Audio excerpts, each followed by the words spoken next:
Ok. Gente, no meu relógio já deu aqui um horário justo.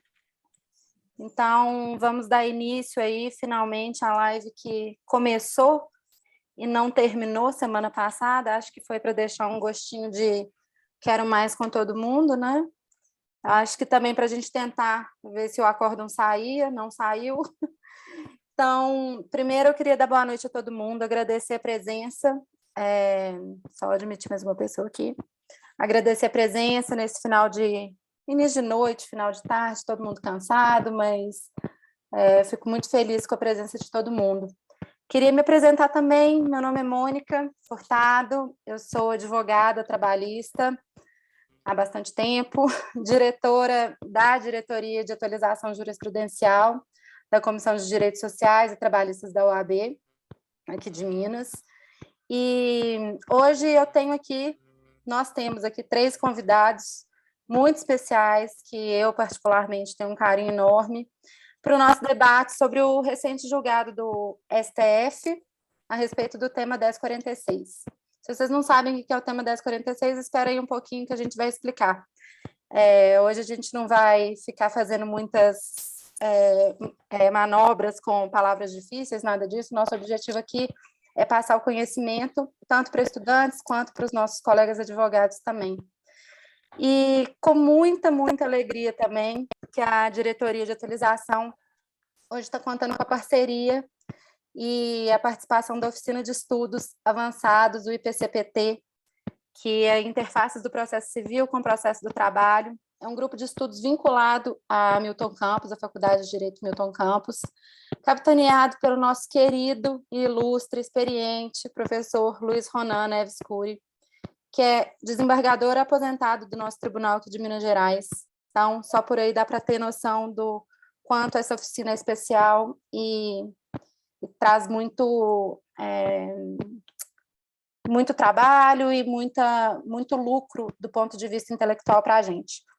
E a oficina hoje, especialmente, está representada pela doutora Clarice Kelles, que aceitou o nosso convite para participar do debate com o doutor Rafael Liprandi e o doutor Leonardo Fazito, que também são membros o doutor Leonardo Fazito é membro também da Comissão de Direitos Sociais e Trabalhistas.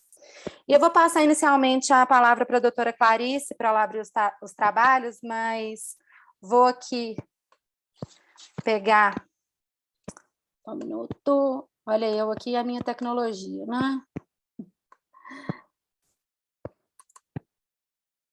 Deixa eu fazer a devida apresentação da doutora Clarice, que é graduada em Direito e mestre nas Relações Econômicas e Sociais pela Faculdade de Milton Campos, membro do IPCPT, atuou como advogada trabalhista por 8 anos e atualmente é analista do TRT da 15ª Região. Clarice, obrigada por ter vindo. Desculpa na semana passada que a gente caiu exatamente na sua fala, então espero que você tenha um pouquinho de paciência aí para retomar o assunto, principalmente abrindo para explicar para todo mundo o que a gente veio fazer aqui hoje. Obrigada, Mônica. Imagina, problema nenhum, esses problemas de conexão acontecem, a gente está em 2 anos de pandemia, né? A gente está acostumado, a gente sabe que isso às vezes foge, né, dos nossos poderes, apesar de todo o planejamento que a gente fez. Cumprimentar também o Rafael, Leonardo, meus colegas, queridos amigos também, e todo mundo aqui presente. Eu recebi esse convite com muita honra, né, e responsabilidade de representar nossa oficina de estudos em processo de trabalho da Faculdade Milton Campos.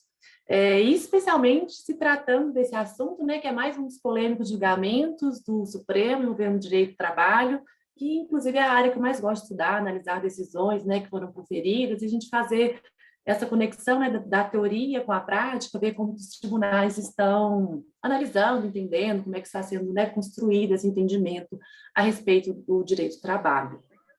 E antes de começar a falar exatamente, eu gostaria de pontuar que a gente não vai falar aqui hoje da decisão da TPF 381, que foi julgada um dia antes da repercussão geral 1046, que também envolveu uma questão de validade de norma coletiva. Nessa TPF foi analisada uma questão específica relacionada à validade de normas coletivas que afastavam o controle de jornada de motoristas. Os temas se relacionam, ambos trataram da validade de normas coletivas, mas hoje a gente vai falar sobre o tema 1046, e sobrar tempo no final, a gente retoma nesse ponto porque gerou confusão para muita gente, foi um julgamento seguido do outro, as decisões aparentemente foram conflitantes, principalmente nas grandes manchetes, né, que foram publicadas nos portais de notícias, então isso gerou muita confusão para pessoas leigas e também para o pessoal da área, né, para o pessoal do direito do trabalho. Eu mesmo só fui entender exatamente a diferença quando eu sentei para estudar, mas sobre a tempo no final a gente explica. Mas vamos lá. Tema da repercussão geral, 1046. Eu vou fazer aqui um resumo, né, do que foi isso, o que é o tema 1046, para então a gente debater algumas questões correlatas. Como a gente mencionou rapidinho no início, não sei se todos escutaram, o acórdão ainda não foi publicado. Então, há alguns detalhes da decisão que nós só iremos saber quando for disponibilizado, mas já ocorreu a sessão de julgamento, né, que foi transmitida, já foi disponibilizada a certidão, então nós já sabemos o que foi decidido ao final. E muito se fala que esse foi o julgamento que fixou a tese de que o negociado vale sobre o legislado. Mas não foi exatamente isso. O que se decidiu nesse julgamento do tema 1046 foram os limites do que pode se negociar em cima daquilo que é legislado, os limites daquilo que pode ser transacionado. Esse é o ponto-chave que ainda vai dar muito pano para manga, mas eu ainda vou chegar lá.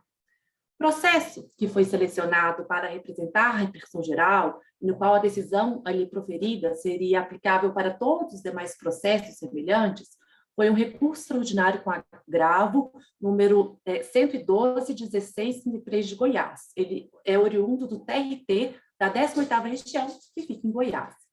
Nesse processo, o Tribunal Regional do Trabalho anulou uma cláusula de acordo coletivo do trabalho que excluía o pagamento das horas em itinerário, ou as horas de trajeto de uma determinada categoria.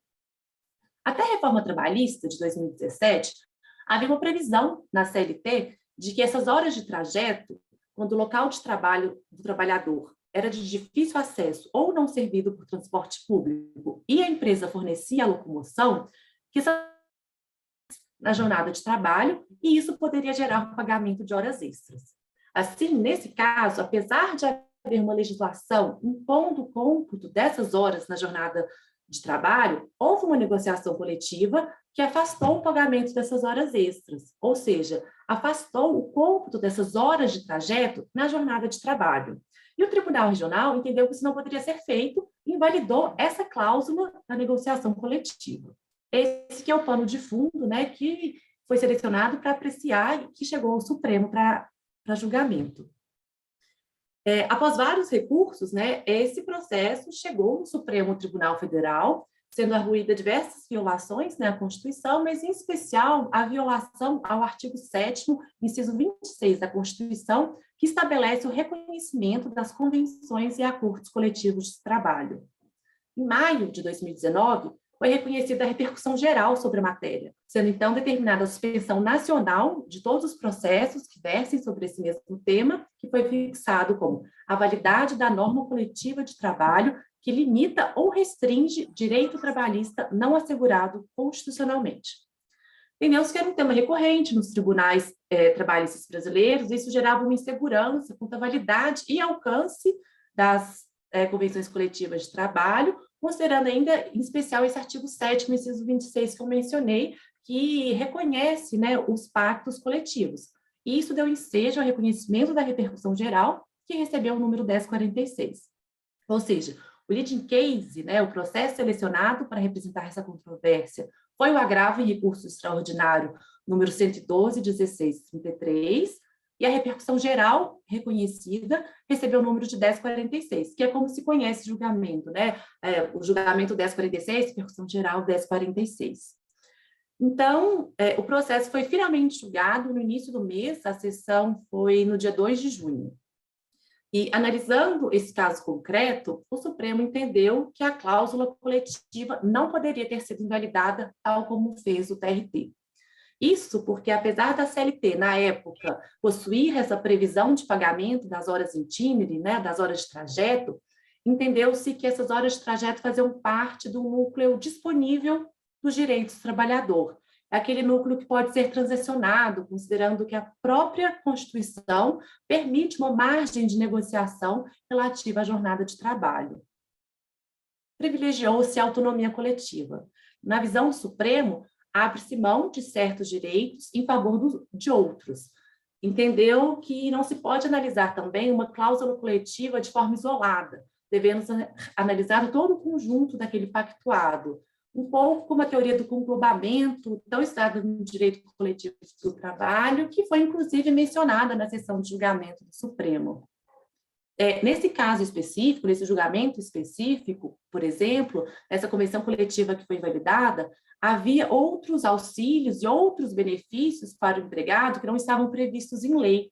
E isso reforçou para os ministros a ideia de que se abre mão de alguns direitos justamente em favor de outros.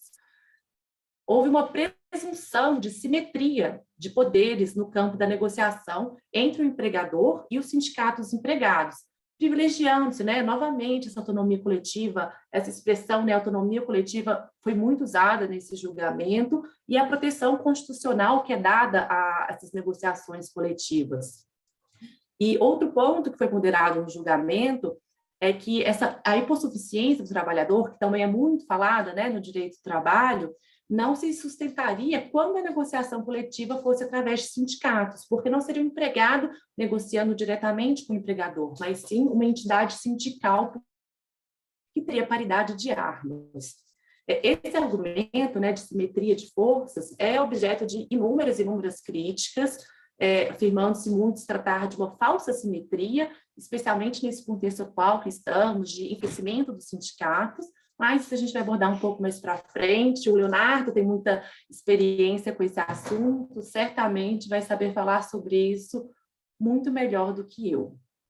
Mas, retomando ao julgamento, por maioria de 7 votos a 2, seguiu-se o voto do relator, o ministro Gilmar Mendes, fixando-se a seguinte tese: são constitucionais os acordos e as convenções coletivas que, ao considerarem a adequação setorial negociada, pactuam limitações ou afastamentos de direitos trabalhistas, independentemente da explicitação especificada de vantagens compensatórias, desde que respeitados os direitos absolutamente disponíveis. Significa dizer, essa tese fixada, que houve uma reafirmação do respeito às negociações coletivas, o que seguiu uma tendência que nós já acompanhamos em várias outras decisões anteriores do Supremo. Foi considerado que as partes são aptas para transacionarem, para negociarem, fixarem aquilo que as irá reger, porque elas que vivenciam, elas estão ali no dia a dia, elas que conhecem melhor as especificidades ali da condição de trabalho, muito melhor do que uma lei em abstrato. Houve, pelo menos a princípio, a presunção de que a negociação coletiva ela é sempre benéfica para ambas as partes, sendo, por isso, desnecessário que fosse especificadas as vantagens compensatórias do direito flexibilizado na convenção coletiva. Esse é um outro ponto muito importante dessa decisão. Eles deixaram de forma expressa que não precisa explicitar as vantagens compensatórias. E foi justamente aqui também que foi traçado um limite, a régua de corte daquilo que pode ser negociado quando há uma legislação sobre a matéria. Os direitos absolutamente indisponíveis. Mas aí a questão que surge o que são eles? O que são direitos absolutamente indisponíveis? É uma expressão super ampla, mas me parece, pessoalmente, que a resposta inicial disso estaria no próprio tema 1046, que visava analisar a validade de uma norma coletiva de trabalho que limita ou restringe direito trabalhista não assegurado constitucionalmente. Então, o direito absolutamente disponível, a princípio, seria aquele previsto na Constituição, em especial entre os artigos 7º e 11, além de alguns outros que decorram diretamente da Constituição. E, além desses, outros previstos em tratados internacionais de que o Brasil é signatário. Por outro lado, os outros direitos que estão previstos apenas em leis ordinárias poderão ser retirados ou flexibilizados através de negociação coletiva, como, por exemplo, intervalos, horas extras, os percentuais dos adicionais de insalubridade, periculosidade, dentre vários e vários outros que não são previstos no rol, apesar de ser um pouco extenso, de forma alguma abrange, né, todos os direitos mais básicos do trabalhador. E aqui eu acho interessante fazer uma pequena menção ao entendimento dos ministros que ficaram vencidos, que foram o ministro Edson Fachin e a ministra Rosa Weber, que inclusive ela veio, né, do Tribunal Superior do Trabalho, ela era uma ministra lá, antes de chegar no Supremo. Eles entenderam que os direitos suprimidos, ainda que não fossem previstos na Constituição Federal, eles decorrem de um dever de não regressividade, conforme o princípio da vedação ao retrocesso social. E considerando esse atual contexto, né, de alto desemprego, de instabilidade econômica, há um enfraquecimento sindical. E isso torna a negociação coletiva desigual entre as partes, e quem é desfavorecido nessa relação é sempre o trabalhador.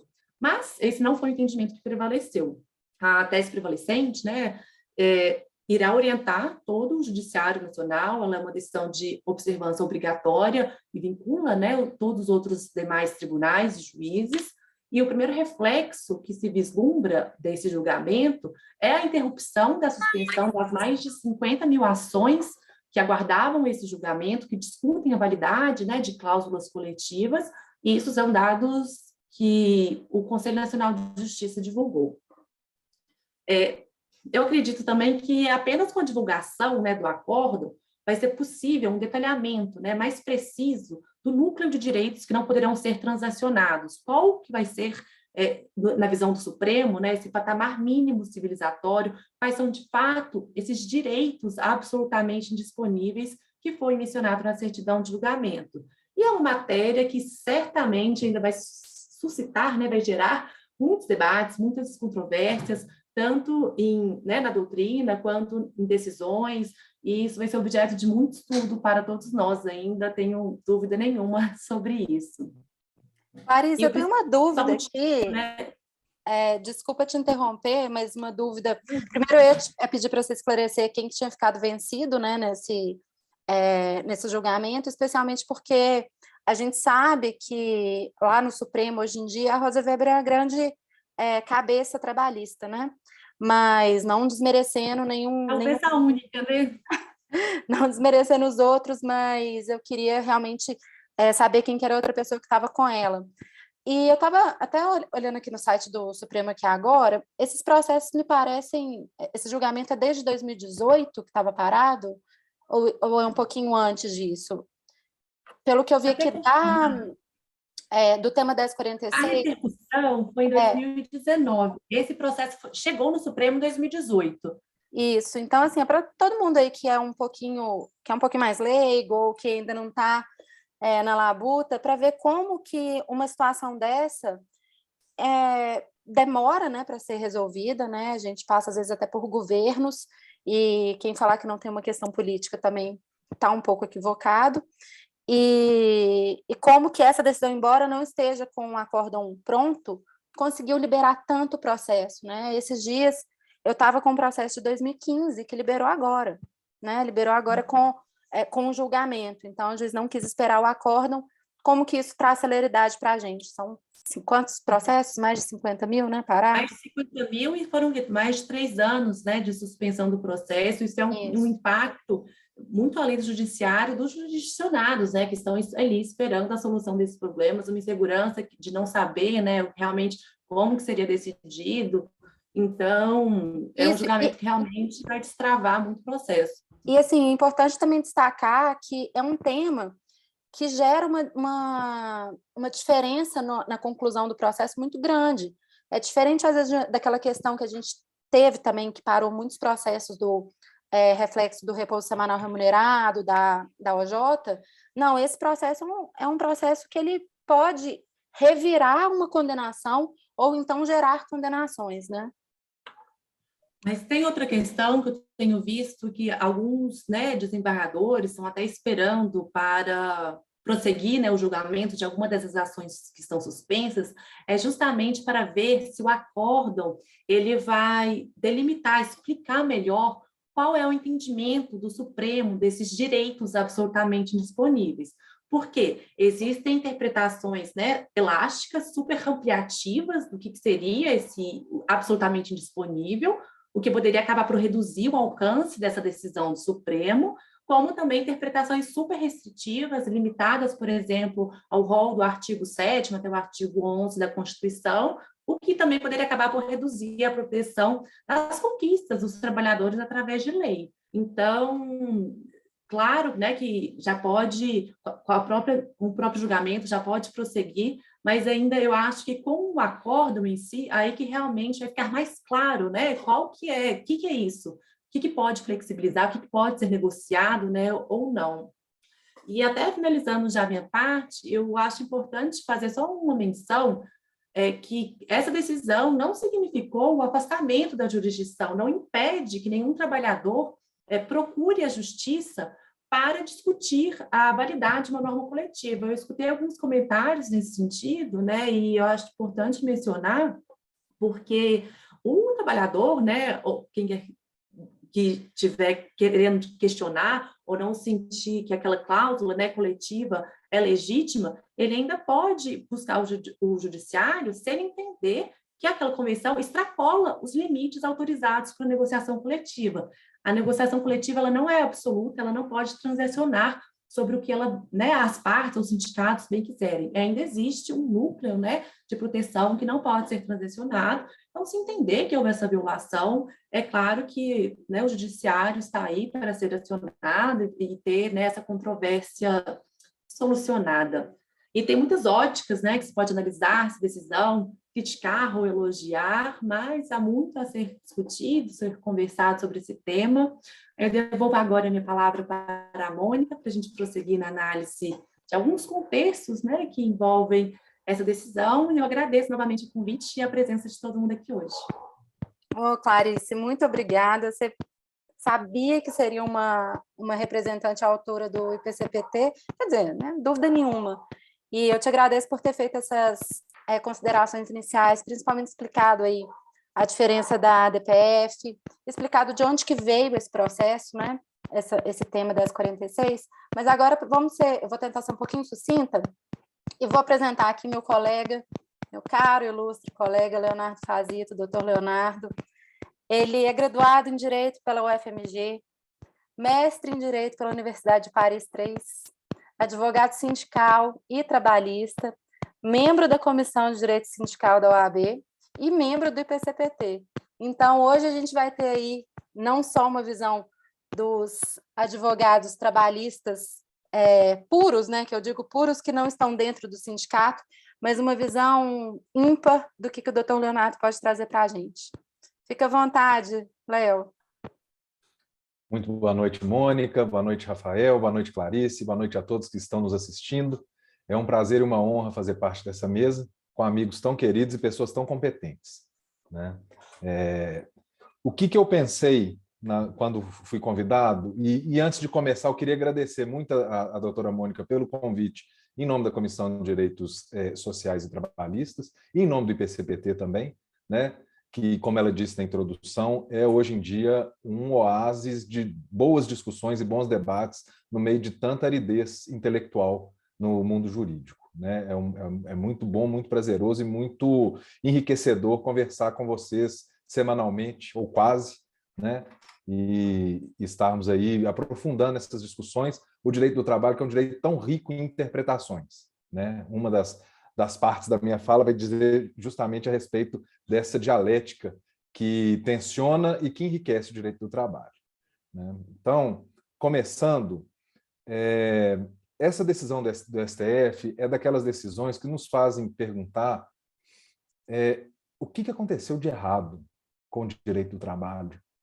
Por que de repente chega uma interpretação dada pela instância máxima judiciária brasileira e que vai de encontro a tudo que a gente aprendeu na faculdade, né, ou quase, e que pode ser interpretado, se lido literalmente, como uma disrupção do próprio direito do trabalho, como uma autofagia, porque se o guardião da Constituição começa a valorizar de forma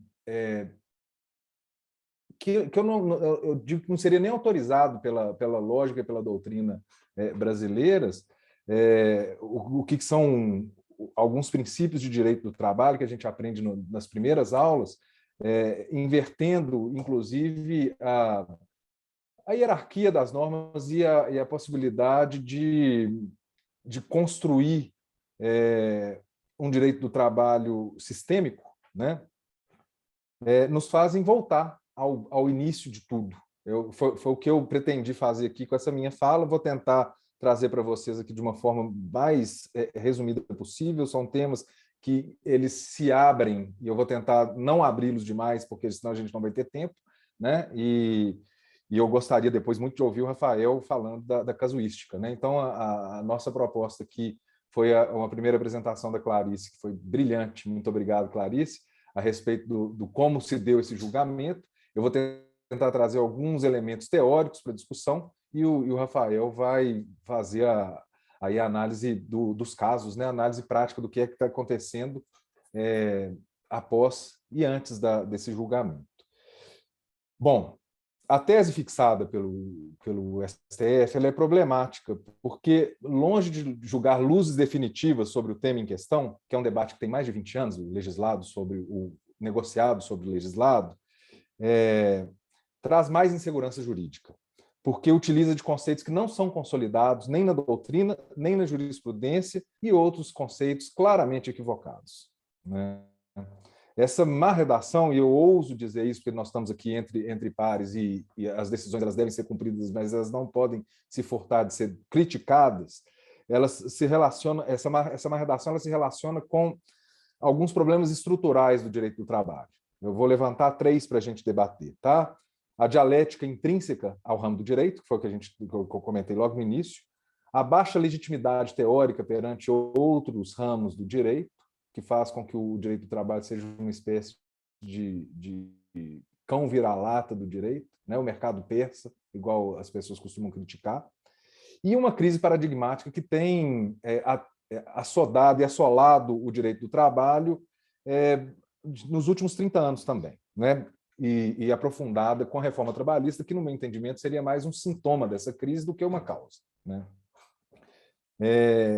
Esses 3 elementos articulados, eles podem explicar, de certa forma, o entendimento adotado pelo Supremo dentro de um contexto que pode apontar para a total descaracterização do direito do trabalho. Então, nós vamos tentar, ao final, fazer uma leitura propedêutica, preliminar, uma vez que o acórdão não foi publicado, mas uma leitura conforme ao que o direito do trabalho deveria ser, para que a gente possa achar sentido jurídico nessa tese fixada, né? Então, eu proponho a vocês da gente ver esses 3 pontos de maneira superficial. Lógico, né? Não dá para aprofundar, e depois, se alguém quiser, entre em contato com a gente, que eu envie o material bibliográfico para a gente aprofundar essa discussão no futuro. Em primeiro lugar, então, nós temos essa tensão constante do direito do trabalho, que é até um lugar comum a gente identificar essa dialética intrínseca do direito do trabalho, uma vez que tenta-se conciliar 2 forças inconciliáveis, que é o capital e o trabalho, né? Uma das funções apontadas pelos doutrinadores do direito, a respeito do direito do trabalho, seria a função pacificadora social, mas é uma pacificação que está sempre dentro de um equilíbrio instável, porque os interesses são antagônicos e a cada crise econômica a gente vê novas formas de mudança do direito do trabalho. Do ponto de vista de correntes doutrinárias ou correntes até filosóficas do direito do trabalho, tem um professor francês que chama Alain Supiot, que aponta num livrinho dele de 94 uma coisa muito interessante. Contrapondo aí a visão dos liberais e dos marxistas, ele diz que a crítica que se faz do direito do trabalho pelos liberais é que não é direito. Você não tem uma igualdade formal entre as partes, né? Um direito que é feito para pessoas que são diferentes, né? Um hipossuficiente e o hipersuficiente, baseado numa proteção que não tem espaço dentro do direito civil clássico, né?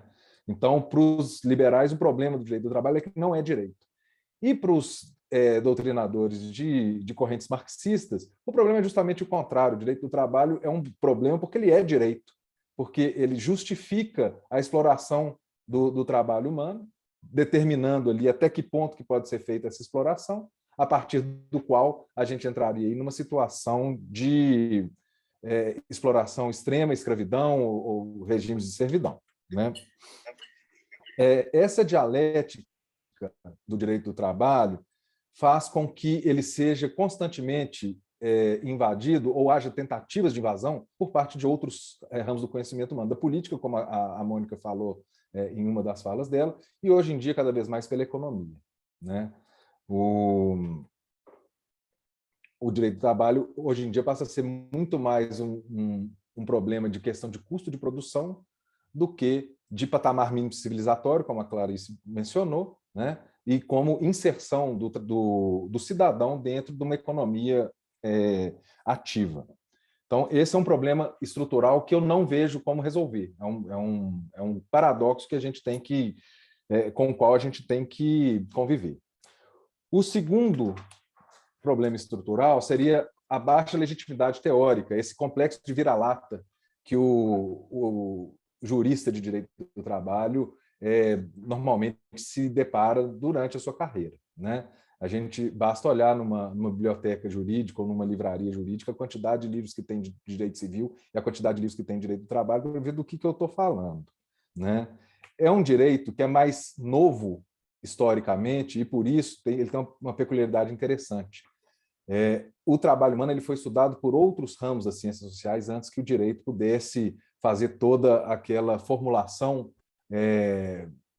milenar, como tem o direito civil, né? E que tudo era explicado pelo direito, o que faz desse direito um direito um pouco mais vulgar, né? A gente vai falar de aviso prévio, por exemplo, não tem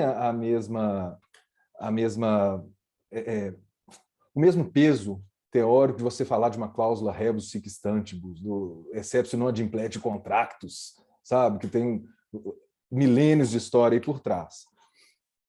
Então, essa teorização do direito do trabalho ela sempre foi muito complicada, principalmente no Brasil, que é um país de industrialização tardia, em que a criação do direito do trabalho se fez mais por mimetismo do que aconteceu na Europa no século anterior, né? A gente está pensando aqui no final dos anos 20, início dos anos 30, as primeiras legislações trabalhistas, principalmente após a chegada de Getúlio Vargas no poder, até a criação da CLT em 43, que a CLT é uma consolidação, né? Não é um código, então são leis que foram criadas naquela época, que foram compiladas e consolidadas, e que se pretendiam como um fator de antecipação do conflito social. Ao contrário dos países da Europa, em que o conflito social surgia primeiro e depois a resolução desses conflitos é que trazia a legislação, aqui no Brasil, ainda que tenha muitos conflitos e que a gente não tem uma historiografia muito adequada contando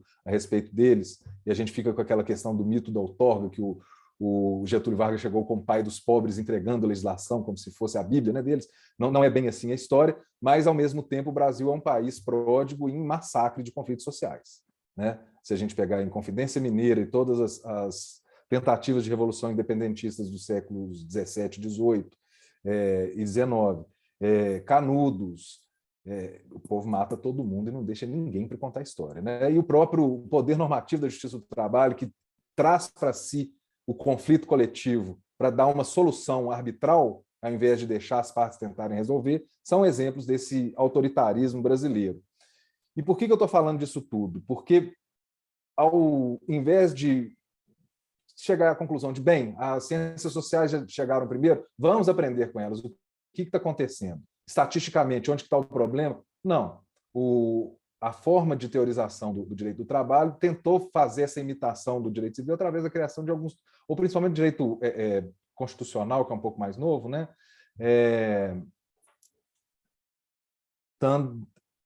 Trazendo a questão dos princípios. É nesse ponto que eu quero chegar, né? Vamos formular princípios que, de uma forma um pouco justnaturalista, vai explicar o porquê que o direito do trabalho tem que ser um direito de diferentes, um direito de proteção e não um direito entre iguais. Então, cria-se o princípio da proteção, o princípio da norma mais favorável, o princípio da indisponibilidade das normas jurídicas, mas a gente não tem uma teorização adequada com relação aos princípios, porque não estão calcados na vida real, né? Infelizmente.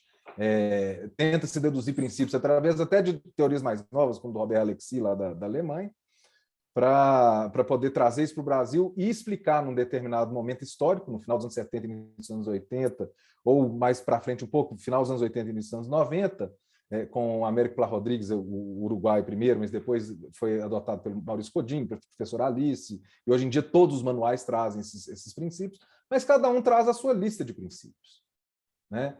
Então, você tem aí um princípio da proteção que começa a sofrer críticas a partir do final do século XX, início do século XXI, final dos anos 90 e dos anos 2000, né?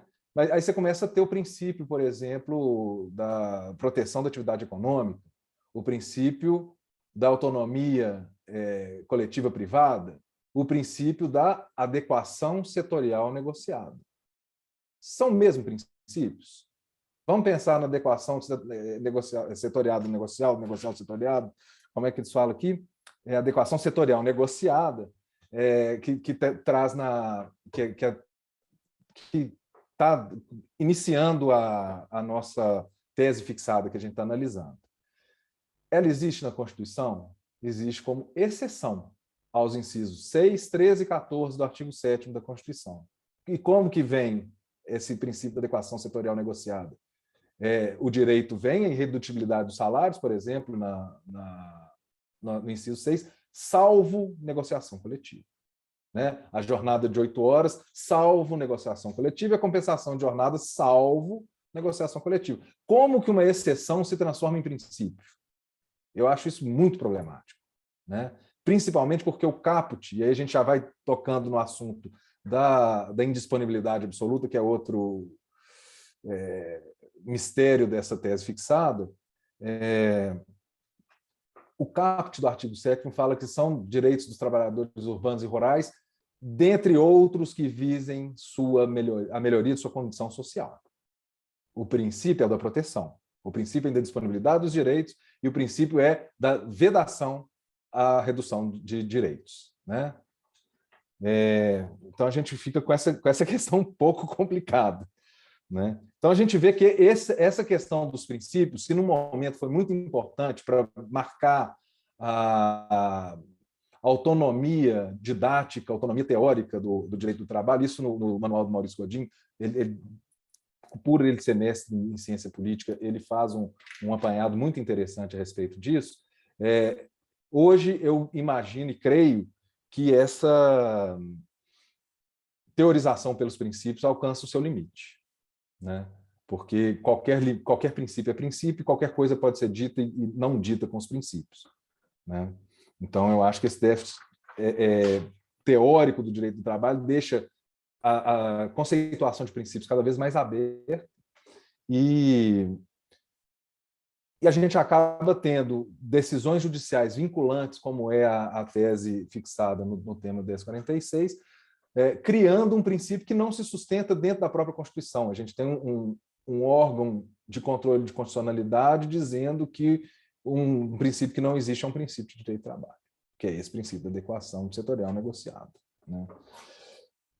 Antes da gente entrar, eu já estou me antecipando a crítica ao tema, ainda tem mais um probleminha aí que a gente tem que lidar, que é o tempo está acabando, né? Você me olhou com a cara, Mônica? Não, imagina, eu estou aqui, eu falo que eu convido o Léo, quando a gente começou a falar sobre esse encontro, eu de cara pensei assim, eu preciso do Léo. E, Rafael, antes de você, Rafael, eu sei que tem esse tema dentro do coração, mas eu falei, eu preciso do Léo, porque o Léo ia trazer esse lado para a gente. Desculpa chamar Léo, né? Mas doutor Leonardo, eu sabia que ia ser estamos em casa aqui. Brilhante. Continua, então, por favor. olha só, sim, vou terminar rapidamente, inclusive eu quero muito ouvir o Rafa, eu vou ter que sair daqui a pouco.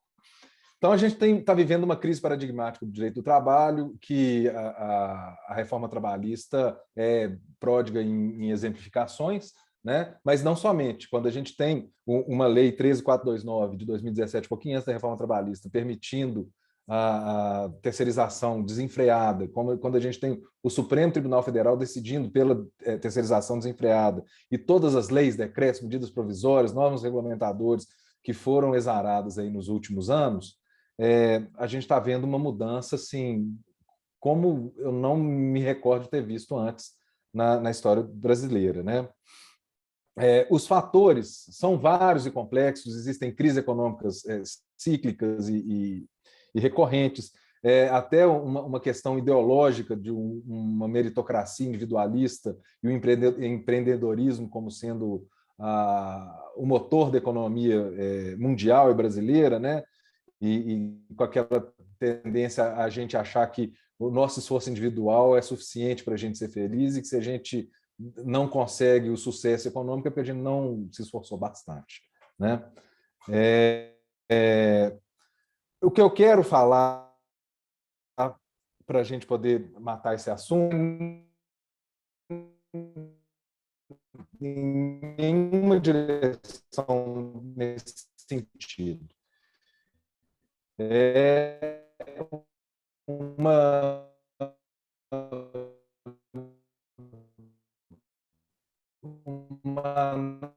análise de como que a questão da proteção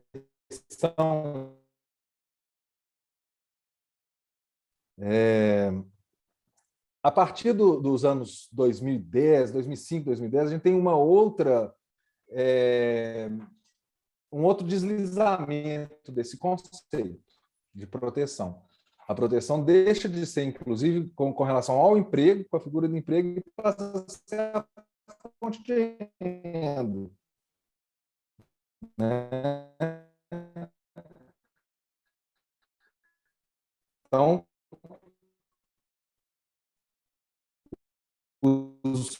os aplicativos que não garantem mais a própria terceirização desenfreada em todas as modalidades, né, de empresa interposta, pejotização, e fala, como diz o Maurício Godin, para se tornar mais uma forma dentre outras, né? O trabalho autônomo de todas as matizes, o trabalho via aplicativo. Às vezes nós mesmos começamos a trabalhar para as big techs, né? Quando a gente clica nas figuras de semáforo, onde tem caminhão para poder passar daquela página, né? Antes de entrar no que a gente quer mesmo ver, ou quando a gente usa aqueles aplicativos divertidíssimos de como a gente vai ser mais velho, a gente está ensinando o algoritmo a reconhecer os semáforos, os caminhões e o nosso rosto, né? O reconhecimento facial. Então, nós estamos vivendo essa mudança de paradigma que, obviamente, vai atingir o direito do trabalho, que é um direito moderno, clássico, né? Industrial. Então, esses três elementos articulados fazem com que a gente esteja vivendo agora, principalmente nessa situação de decisões com repercussão geral por parte do Supremo Tribunal Federal em matéria de direito do trabalho, respondendo muito mais ao imperativo econômico do que aos imperativos jurídicos. O direito do trabalho, Marcos Postman fala isso sempre que ele pode, serve para limitar a atividade econômica. A atividade econômica sem limite é selvageria. A gente volta para o estado de natureza, né? A gente vê pessoas morrendo de tanto trabalhar, como a gente viu na pandemia, aquele menino do iFood ou do Uber Eats que morreu de frio para tentar entregar a comida, né? Então, o que a gente vê dessa decisão, ou da jurisdição em geral da Suprema Corte? A negociação coletiva visa a consecução de um negócio jurídico e não mais a criação de normas coletivas, que tem uma diferença muito grande, né, entre o que é um negócio jurídico e o que é uma norma autônoma. A força das partes contratantes, né, ela é colocada no mesmo patamar, mas a gente tem decisões do próprio Supremo que diminuem a força do sindicato, no caso da contribuição social obrigatória, né? E em breve com relação à questão da outra atividade também, né? Os direitos trabalhistas eles passam a ter a presunção de disponibilidade, né? Eles passam a ser disponíveis por natureza e não indisponíveis, não é mais, a disponibilidade não é mais uma exceção, mas a regra. Isso a gente vai ver quando o acórdão sair. uma presunção de ganho social do trabalhador toda vez que tem um instrumento coletivo celebrado. Quando você esconde essa necessidade de explicitar o ganho comparativo da classe trabalhadora dentro de uma convenção, um acordo coletivo de trabalho, você está dizendo que em breve não tem como o juiz poder analisar se existiu ou não essa contrapartida, se existiu ou não verdadeiramente uma negociação ou só uma imposição. E a gente tem situações hoje, conjugando todos esses elementos, em que existem sindicatos que podem muito bem abrir mão de direitos pura e simplesmente para sobreviver, para ganhar alguma coisa, pouco republicano, totalmente ilegal, né, obviamente, mas para poder sobreviver, vender direitos para as patronais, né? Então, essa decisão ela tem essa série de erros, né? Ou essa série de situações que invertem ou pervertem o direito do trabalho tal qual o conhecemos, né? Para a gente poder chegar, eu já vou pular essa parte, Rafa, vou te deixar falar, para a gente chegar numa interpretação minimamente coerente com o direito do trabalho como forma de patamar mínimo civilizatório, de pacto social de inserção à cidadania, né? Porque a partir do trabalho que você começa a pagar o INSS, então você tem acesso ao SUS e aos equipamentos de cidadania que deveriam ter, né? Escola, etc., transporte, moradia, né? O que não é o caso no Brasil, mas deveria ser. A gente tem que ler essa tese, uma sugestão, né, de leitura sob a ótica desse direito do trabalho, com os seguintes elementos em mente. São constitucionais os acordos e convenções coletivas de trabalho que, ao considerarem a adequação setorial negociada. O que é adequação setorial negociada? São exigências que determinados setores de atividade humana ou da economia precisam para poder sobreviver, né? Então, vamos supor, um sindicato do comércio de uma cidade de Belo Horizonte, por exemplo, não tem que falar em horas itinerárias, porque a cidade inteira é servida por transporte. Agora, qual que é a intenção de retirar as horas itinerárias, que foi, inclusive, o que estava a origem desse julgamento, de um lugar de difícil acesso, em que você só consegue acessar aquilo através de ônibus próprio ou veículo próprio? É o que acontece muito lá no Pará, né, Léo? Não dá para Exato. E aqui em chegar. Minas também, nas minas. Sim, mas Né? lá no Pará a gente tem aquela situação clara ali, de chegar naquelas minas lá para perto de Paraupebas, Mina N4, ali são 2 horas de trajeto, né? A Pois gente é. sabe disso. Então, a adequação setorial deveria ser não um princípio autorizador da flexibilização do direito ou da supressão ou afastamento de direitos trabalhistas, como está na tese, para ser uma condição de validade. Só pode haver afastamento ou supressão se ele fizer sentido ali dentro daquela adequação setorial negociada, né? Não tem sentido de reduzir intervalo entre a jornada de pessoas que podem se revezar no trabalho, que não tem necessidade. Porque senão o que acontece? Você vai diminuir o número de trabalhadores, aumentar a carga de trabalho deles e com todas as consequências disso, de adoecimento, né, de maus tratos, enfim. Com relação a essa limitações ao afastamento de direitos trabalhistas, por óbvio, tem que ter compensações, né?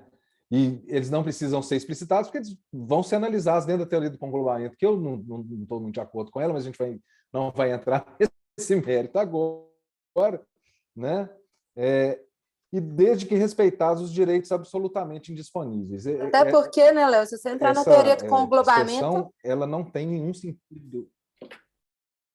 Pois não. A live só disso. Não, eu falei, se você entrar na teoria do conglomeramento, eu e você, a gente vai ficar aqui até meia-noite discutindo, a gente ainda vai sair para o rei do pastel para acabar de discutir. Aí vai ficar bom. Mas então, só para encerrar agora mesmo, esses direitos absolutamente disponíveis não fazem o menor sentido lógico, nem gramaticalmente, nem juridicamente falando, né? Os direitos ou são disponíveis ou eles são indisponíveis. Não tem... Ou a pessoa está grávida ou não está grávida, sabe, gente? Não tem... Acho que estou ligeiramente grávida. Não existe isso, né? São todos os direitos. O que pode haver é uma compensação de um com o outro, né?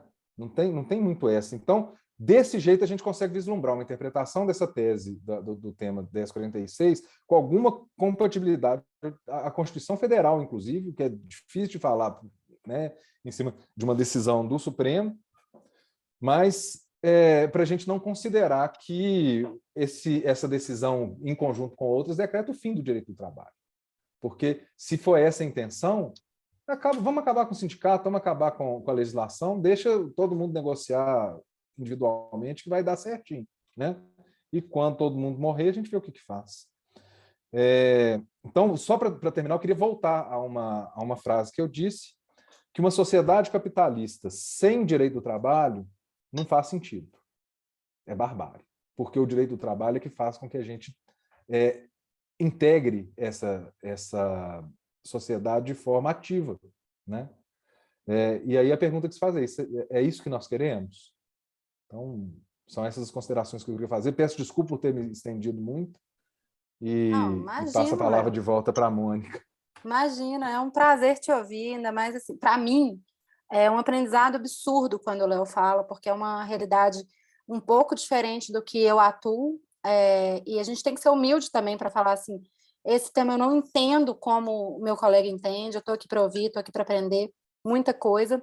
E, Léo, eu sei que você está com o tempo apertado, não sei se você quiser depois a gente conversar sobre isso, mas hoje na sua fala eu consegui, eu também como vendo que as pessoas leigas me perguntavam, e até estudantes que estão vendo essa decisão do 1046, perguntando, mas isso não traria uma força para o sindicato? Não é aquele momento ali que fortaleceria o sindicato para fins de negociação? Se o negociado vai equiparar o legislado? Tudo que a reforma trabalhista trouxe aí, enfraquecendo o sindicato, jogando ali de lado ali, isso não traria uma força, um novo respiro? Mas eu achei que a sua fala aí deu para a gente, principalmente dos estudantes, estou vendo aí que o Reginaldo está aí, não sei se a Luísa é a Luísa do IPCPT, mas é uma discussão que não tem fim, realmente. Acho que o Léo conseguiu trazer uma luz para essa pergunta também, que é o que parece, né? A priori, quem bate o olho de longe, fala assim, poxa, então está dando uma força para o sindicato. Está dando a força para o sindicato retirar direitos. Qual que é a força que o sindicato vai ter para ganhar direitos, para aumentar o número de direitos? Essa que é a questão. Né? Tem aquela frase do Lacordaire da Revolução Francesa, entre o pobre, o fraco, o rico e o forte, é a lei que salva, né? E é a força que oprime. Então, assim, se a gente deixar a negociação entre pessoas que não têm equiparação para poder fazer, os sindicatos hoje em dia têm uma média de 10% de sindicalização, enquanto são bem representados. 10%? 10%. E como que estava antes da reforma, Léo? Você sabe, você tem esse percentual? Não, nunca passou muito disso, não. Não diminui. Teve sindicato que fechou, né? Mas, assim, até eu gostaria de saber. Eu não tenho notícia de pesquisas recentes de aumento ou diminuição de sindicalização.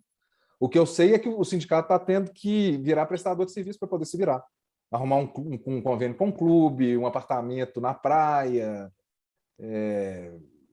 convênio com o médico, né, escola, essas coisas, para poder tentar captar clientes. E a relação entre sindicato e trabalhador não devia ser a mesma relação entre fornecedor e consumidor, sabe? É outra coisa. Não, com certeza. Mas, enfim, esse é outro tema. Vamos passar Fica a palavra para o Rafa. Léo. Eu te agradeço muito, viu, Léo? Eu sei que você está aí com compromisso. Peço desculpas também pela semana passada. E não tem nem como te agradecer aí pela aula que você deu para a gente. Vai ficar gravado, não vai? Eu estou gravando aqui. Fala, Rafa. Vou pedir desculpas e vou me retirar aqui, porque eu tenho realmente um compromisso de família e vou ter que sair. Mil desculpas, gente. Muito obrigado. Pessoal, vocês estão me ouvindo? Tá dando para ouvir? Tá, né? Então, agora, finalmente, vamos apresentar o Dr. Rafael Eliprandi. Gente, fica aí com a gente, que agora é uma outra visão, não que seja contra o Léo, muito pelo contrário, é a visão aí da prática, que eu acho que tá todo mundo querendo saber um pouquinho mais, e o Dr. Rafael vai poder trazer isso para a gente. Dr. Rafael, membro da oficina também de Estudos Avançados, né, o IPCPT, especialista em Direito Material e Processual do Trabalho pela Faculdade Milton Campos e especialista em Direito Público também pela Faculdade Milton Campos, e um querido colega. Rafa, a palavra é sua. Boa noite, Mônica. Boa noite a todos. Agradeço novamente pelo convite da Comissão de Direitos Sociais e Trabalhistas da OAB. Ano passado estive nessa mesma comissão com o professor Luiz Ronan, tratando sobre o futuro do direito do trabalho. E hoje nós estamos tratando se o direito do trabalho vai ter futuro, né? Que é o tema 1046. Bom, eu trouxe basicamente aqui 2 casos ou 2 situações para a gente discutir que envolvem o tema 1046. Primeira situação, são situações concretas, lógico, vamos tratar de forma genérica, né, para não adentrar o processo, mesmo porque alguns estão pendentes de julgamento. Num deles, ocorreram acordos coletivos e convenções coletivas prevendo a possibilidade de redução do salário sem a redução da jornada de trabalho. Por que isso que eu estou falando dessa questão? As medidas provisórias 927 e 936, depois a Lei 14.020, trataram da possibilidade da redução do salário, desde que fosse reduzido proporcionalmente a jornada de trabalho, em razão, obviamente, da pandemia, uma situação excepcional que a gente está vivenciando. Bom, o que essas cláusulas convencionais fizeram? Permitido a redução do salário e permitido a manutenção da mesma jornada de trabalho. Bom, o que isso gerou? O empregado emprestando a sua força de trabalho para receber no futuro, sabe-se lá se vai receber em qual futuro esse. Né? Se a empresa vai sobreviver, né, Léo? A pandemia. Léo não, vai sobreviver também, Rafael, né? Não, se vai sobreviver, a empresa, o empregado, todo mundo, exatamente. Porque no meio da pandemia, né, que propôs a redução da jornada de trabalho, a redução dos riscos à exposição do Covid-19, mas tudo bem. Aos alunos que estão aí, Rafa, eu acho que é só importante a gente deixar claro o seguinte: a redução do salário, desde que ela seja proporcional à jornada, a gente mantendo a hora, o valor da hora, tá ok, né? Dependendo da situação. Então, vamos pensar, a gente está reduzindo o valor da hora da pessoa. E aí que fica a loucura, né, Rafa? As reduções entre 25%, 50%, 70%, e a maioria, redução de 70% do salário do empregado, e ele continua trabalhando 100% da jornada de trabalho. Tá. Mesmo na vigência do tema 1046, suspendendo todos os processos no Brasil, o Ministério Público do Trabalho, aqui em Minas Gerais, teve a ousadia, o dever funcional, vamos dizer assim, de ingressar com uma ação anulatória de cláusulas convencionais.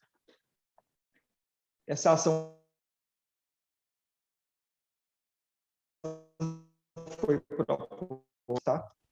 foi julgada pela SDC do TRT3 e foi julgada procedente. Ou seja, anulou essas cláusulas, obviamente, porque viola, no mínimo, né, o artigo 7º, inciso 6 da Constituição, o princípio da irredutibilidade do salário. Tá? Infelizmente, essa ação proposta pelo Ministério Público, essa decisão proferida pelo TRT3, ela foi suspensa por uma reclamação constitucional. Por quê? O tema 1046 não havia sido julgado. Então, como o ministro Gilmar Mendes determinou a suspensão de todos os processos, esse daqui, por mais nobre que fosse, estava tratando da questão do negociado versus o legislado, foi suspenso, né, como outros. Mas o que eu queria trazer desse caso aqui? O que o Supremo falou? Se for direitos previstos na Constituição, direitos absolutos previstos na Constituição, igual o Leonardo nos falou, não concordo com esse tema, com esse termo, eu acho ele inadequado, atécnico, mas é o que nós temos para hoje. No meu entendimento, aqui não é nem aplicado o tema 1046, porque eu não estou tratando de norma infraconstitucional, estou tratando de norma constitucional, o princípio da irredutibilidade de salários. A lei previu a redução do salário, desde que proporcionalmente a redução da jornada de trabalho. Só que essas cláusulas não foram nesse sentido. Elas foram além da lei, forçando o empregado a emprestar sua força de trabalho. Infelizmente, nós temos 24 horas só num dia. Não tem como elastecer isso. Essas 24 horas, elas não são todas produtivas, né? Bom, então, em relação a esse caso, entendo que essas cláusulas violam o artigo 7º, inciso 6 da Constituição, o princípio da irredutibilidade de salário. O segundo caso que eu gostaria de chamar a atenção a todos, também foram acordos coletivos prevendo o parcelamento de verbas rescisórias. Só para contextualizar a situação aqui.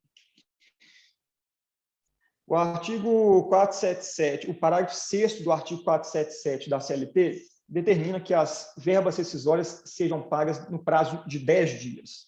Se não ocorrer esse pagamento no prazo de 10 dias, incide a multa do parágrafo 8º do artigo 477 no valor de um salário do próprio empregado. O que esses acordos coletivos fizeram? A empresa o empregador estaria autorizado a fazer parcelamento. Tem noticiado em torno de 5, já tive casos, parcelamento de 12, 24 meses, e estaria legitimado por essa cláusula convencional. Bom, qual que é o problema dessa cláusula? Igual eu mencionei aqui, esses temas estão previstos no artigo 477 da CLT, não estão previstos na Constituição, então são normas infraconstitucionais, completamente afetas ao tema 1046. Mas o que me chama a atenção nessa situação? O empregado, na verdade... Não, vamos voltar um pouquinho. As MPs que eu tratei, a 927, 936, posteriormente a Lei 14.020, tinha o objetivo de promover a manutenção do emprego e da renda. Nenhuma legislação fomentou a dispensa em massa. Uma cláusula convencional dessa, o que ela fomenta? Ela facilita a dispensa, o que é ruim para todo mundo. É ruim para o empregador, é ruim para o empregado. Por que é ruim para o empregador? Menos empregados, menos renda, menos serviço, menos circulação do dinheiro, vai quebrar o negócio. Por que é ruim para o empregado? O último suspiro do empregado é a verba rescisória. Numa pandemia, o sujeito perde o emprego e não recebe de imediato as verbas rescisórias. Ou seja, ele não vai conseguir um novo emprego e não tem o valor suficiente, ou que não seja suficiente, mas é o que ele tem, para se manter durante aquele período de crise.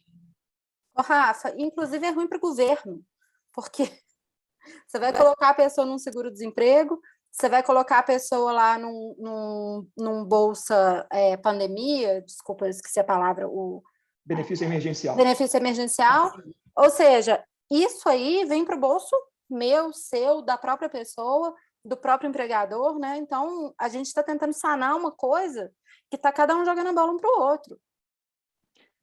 Correto. E os sindicatos que fizeram essas cláusulas estão indo contra os seus empregados, né? Porque você está facilitando a extinção desses postos de trabalho. Não sou defensor de sindicato, nunca fui defensor de sindicato, mas o mínimo que deveria ser feito é proteger os interesses dos seus sindicalizados ou dos seus representados.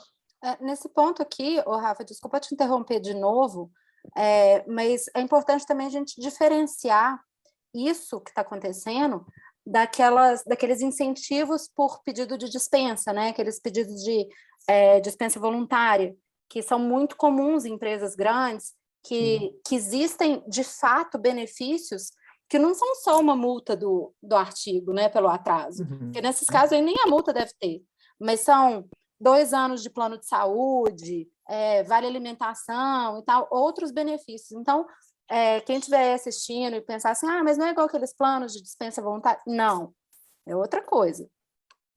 Tanto que é diferente, que aqui é basicamente o seguinte: o empregador está pegando dinheiro do empregado emprestado para financiar a sua atividade econômica. Ou seja, a própria teoria do risco, né, pode pegar qualquer uma delas, se você quiser, teoria do risco, empreendimento, qualquer uma das teorias do risco, você está transmitindo o risco para o empregado. Eu lembro que ano passado eu estava aqui, né, nessa mesma comissão, e eu expus exatamente isso, que empreender é um dom, não é uma necessidade. Infelizmente, no Brasil, há o empreendedor de necessidade. Estava até um convidado aqui, empreendedor de sucesso e tudo, né, falando que venceu. A história dele muito bonita, mágica a história. Mas só que a situação é o seguinte: o que a gente vive no Brasil é o sujeito do carrinho da pipoca. Por que ele está ali com o carrinho vendendo pipoca? Porque ele perdeu o emprego, ele não consegue outro emprego. O dinheiro que ele conseguiu foi comprar milho e vender pipoca. Ele está na informalidade, ele não está pensando na aposentadoria nem nada. E ele não tem, às vezes, a vocação, o feeling de empreendedor. Ele não sabe o custo do produto, a hora dele, se ele vai ter, se vai escalar esse negócio, se ele vai contratar outros carros de pipoca, terceirizar. Ele não sabe nada disso. Então, né, se o sujeito escolheu ser empregado, vamos deixar ele ser empregado, mas não vamos transferir o risco do negócio para ele, né? Cada um, né, com a sua vocação. Bom, então, o que seria? O empregador está tomando um dinheiro forçado do empregado para manter o seu negócio. Eu tenho algumas decisões aqui interessantes. Tem uma 1046, estava, né, suspenso todos os processos, porém o TRT, em decisão corajosa, declarou, vou até ler aqui, declarar a nulidade do acordo individual de parcelamento de verbas rescisórias, devendo as reclamadas efetuar o pagamento integral das verbas rescisórias devidas, inclusive a multa do 477, parágrafo 8º, e multa de 40% do FGTS. Sob pena de quê, Léo? Rafa? Sob pena de quê? Teve alguma pena aí? Multa diária? Sim, sob pena de fixação de multa diária de R$ 1.000. As trentes. Tá. Não foi suspenso esse processo. Não, infelizmente, não é a regra. Tá? Para vocês terem uma ideia, já vi situações do tribunal concordar com esse aqui foi um acordo, falou que é acordo individual, porque o sindicato previu essa situação desde que o empregado concordasse individualmente. Grandes coisas, né? O empregado, ou você concorda com isso... Outro concorda? Não. Pois é. Ou você quero ver quem que é o primeiro que vai levantar a mão e falar assim, eu não concordo. Não, pois é. Ou você concorda com isso, ou você não vai receber. Nunca. Por quê? Eu, empregador, não vou entregar a chave de conectividade, não vou entregar as guias para você dar entrada de seguro-desemprego. Eu quero ver como é que você vai fazer. Você não vai ter suas verbas rescisórias, você não vai ter seu seguro-desemprego, você não vai ter acesso ao FGTS. Ou você adere, né, a esse parcelamento, o empregado fala assim, adiro na hora. Lógico. No mínimo, uma coação aí, né? Mas só um adendo, né, gente? Tem empresa correta, tá? Tem empresa incorreta, mas tem empresa... Não são poucas as empresas corretas, né? Não. Empresas e sindicatos. E sindicatos, com certeza. Com certeza. Eu tenho até o orgulho de advogar para diversas empresas que são corretas e nunca chegaram a cogitar essas situações.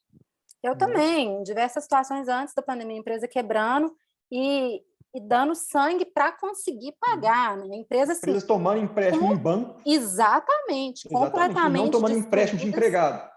Exatamente. Né? Então, Acho assim, muito importante trazer esses casos, porque, escutando, eu falando, né, sobre o que foi a decisão, e foi ali, no caso da decisão, foi uma norma que foi validada que já não tem mais previsão legal. Então, às vezes, fica uma sensação que o STF ele seguiu o que o próprio legislativo estava decidindo, porque realmente não fazia sentido ter essa previsão, esse pagamento. Então, até reforça uma ideia de legitimidade. Foi bacana, realmente. Está privilegiando a negociação coletiva. A gente vem, escuta o Léo falando, né, o Leonardo falando sobre o tanto que isso, na verdade, é prejudicial para o empregado, e o Rafa traz exemplos muito concretos, né, de negociações coletivas com participação do sindicato que cria uma situação absolutamente desfavorável para o empregado. Como que você reduz a sua hora de trabalho, o valor da sua hora de trabalho sem diminuir jornada? E o que o empregado individualmente pode fazer a respeito? Absolutamente nada. Ele vai pedir demissão? Se ele pedir demissão, ele não tem seguro-desemprego, ele não recebe as verbas rescisórias, ele não saca o FGTS. Então, eu nem sabia quais eram esses casos, Rafael, que você ia comentar hoje, mas é muito interessante para ver que as preocupações que o Leonardo trouxe, elas são muito reais e a gente vivencia elas na prática, e tem aí diversos, milhares de ações que podem ser chanceladas, né, situações absurdas, que podem acabar vindo ser chanceladas por conta dessa decisão do Supremo. Ô, Rafael, eu tenho uma decisão aí que tocou no meu coração, que me machucou, porque foi veio através de uma amiga. A gente sabe, essas ações que vêm através de pessoas conhecidas, a gente se emociona mais, né? E ela saindo de uma empresa grande, uma empresa que é a empresa de transporte, empresa grande, e durante a pandemia, a gente sabia, né, de acordo com as medidas provisórias, você podia antecipar férias e você depois poderia reduzir 30% do salário, né? E o que essa empresa fez? Gente, até hoje eu até arrepio lembrando disso. Eles fizeram a antecipação de férias dela primeiro, e na antecipação de férias, eles reduziram 30% do salário nas férias. E depois eles vieram falar que estavam usando a medida provisória para reduzir os 30% do salário. E aí eu tive que entrar com essa ação, uma rescisão indireta, falando assim, olha, nada mais é que uma manobra disso aqui. Só que o sindicato tinha chancelado essa questão.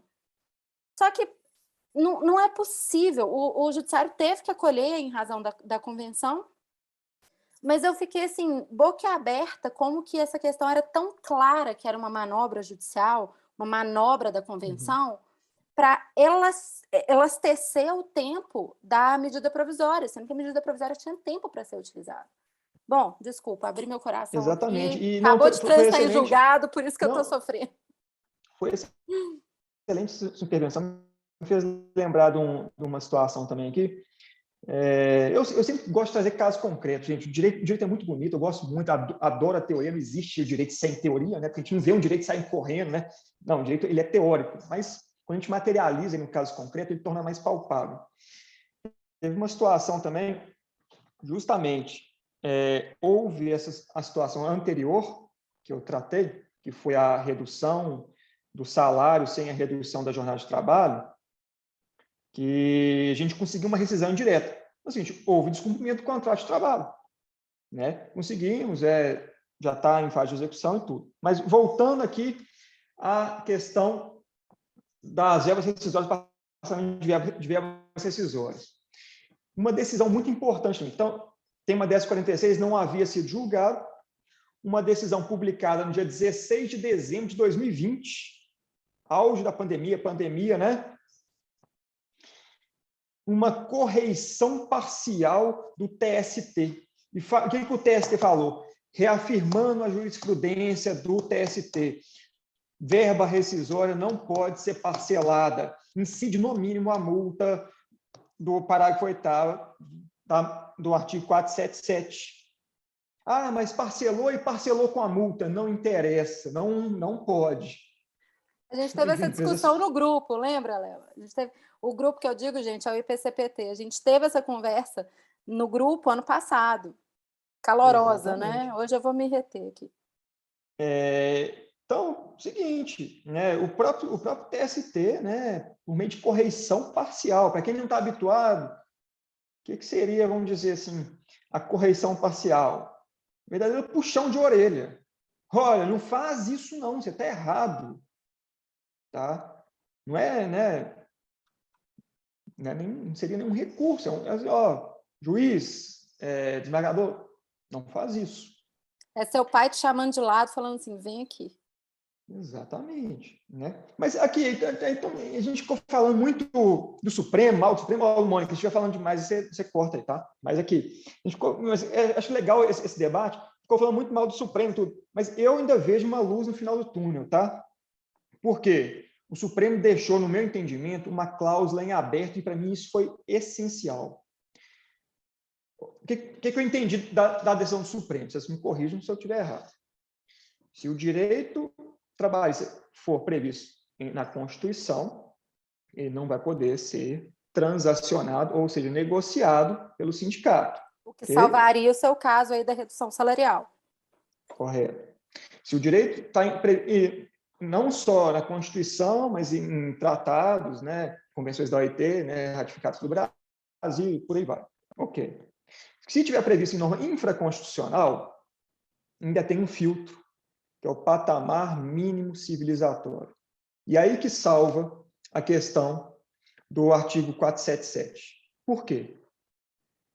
Você parcelar a verba rescisória, você está violando o patamar mínimo civilizatório. Por quê? Você está tirando o mínimo existencial daquela pessoa. O que é o mínimo existencial? É aquele valor mínimo necessário para ela manter a dignidade dela, a dignidade da pessoa humana. Sem esse valor, ela está suscetível a um dano moral. Ela não está tendo uma vida digna, porque é o último suspiro daquela pessoa. Então, mesmo com o julgamento do tema 1046, entendo que esses parcelamentos de verba rescisória, mesmo previstos em acordos coletivos, que saem convenções coletivas, apesar de eu não ter visto isso em convenção coletiva, ou não me recordo, deveria ser anulada tal cláusula. Por quê? Esse negócio jurídico, ele é nulo. Né? A própria reforma trabalhista trouxe o poder do magistrado de anular o negócio jurídico em razão dos seus vícios. Quais deles? Coação, lesão. Lesão. O que é lesão? É uma desproporção entre um e o outro membro daquele negócio jurídico. O empregador está recebendo um dinheiro sem juros, sem correção. O empregador está recebendo um dinheiro sem juros, sem correção. O empregado está sendo obrigado a emprestar um dinheiro sem juros e sem correção, sendo que é um dinheiro ainda, não é um dinheiro que ele tem sobrando ou disponível para isso. Não, é a sua última reserva. Né? E minha última consideração concreta também que o tema 1046 já vem sendo aplicado, o tema não, a tese agora 1046 já vem sendo aplicada. Até o colega, o Dr. Rommel, apresentou uma sentença em que foi deferida, foi ratificada, vamos dizer assim, uma convenção coletiva tratando de PLR, né? Onde determinadas pessoas do período aquisitivo teriam direito e outras que não tiveram aquele período aquisitivo não teriam direito nem parcial àquela verba. Logicamente, estamos tratando de PLR aqui, não estamos tratando de verba, de direitos, né, integrantes, melhor dizendo, do patamar mínimo civilizatório. Eu não gosto de tratar de direito absoluto ou direito, né, constitucional absolutamente indisponível. igual o Leonardo falou, ou ele é indisponível ou ele é disponível. E absoluto, no meu entendimento, todo respeito, não existe. Não existe direito absoluto, né? Bom, gente, era isso que eu tinha para falar, né? Agradeço mais uma vez o convite. Qualquer intervenção de vocês, eu estou à disposição. Rafa, eu te agradeço muito. Eu sei que essa live não teria sido a mesma sem você. Quando eu falei do Leonardo, era situação, o Leonardo precisa estar aqui, né? Ele precisa trazer essa visão para a gente, mas você também era uma figura completamente indispensável. Clarice, não estou falando que você é dispensável, pelo amor de Deus, muito pelo contrário. Quando o professor Luiz Ronan se colocou à disposição da gente fazer esse convite para o PCPT, eu imediatamente falei do seu nome, é uma pessoa que eu admiro muito, e quero agradecer todo mundo que ficou aqui até agora. Reginaldo, a gente está te vendo aí, tá? Então, obrigada. Reginaldo é um querido do grupo que entrou esse semestre, um aluno muito dedicado e que está sempre querendo aprender um pouquinho mais. Só tem que agradecer todo mundo, gente. Esse assunto claramente não se encerra hoje. Eu acho que todo mundo gostaria que se encerrasse, né? Assim, a gente tem a resposta certa. Não temos. Temos que aguardar o acórdão para ver que rumo que isso tomou, porque eu acho que para quem é leigo no direito, acha que tá lá o placar final, 3-2, 7-2, o que for. Não, a gente precisa entender realmente as nuances do julgado. E são essas nuances que vão dar um caminho para a gente.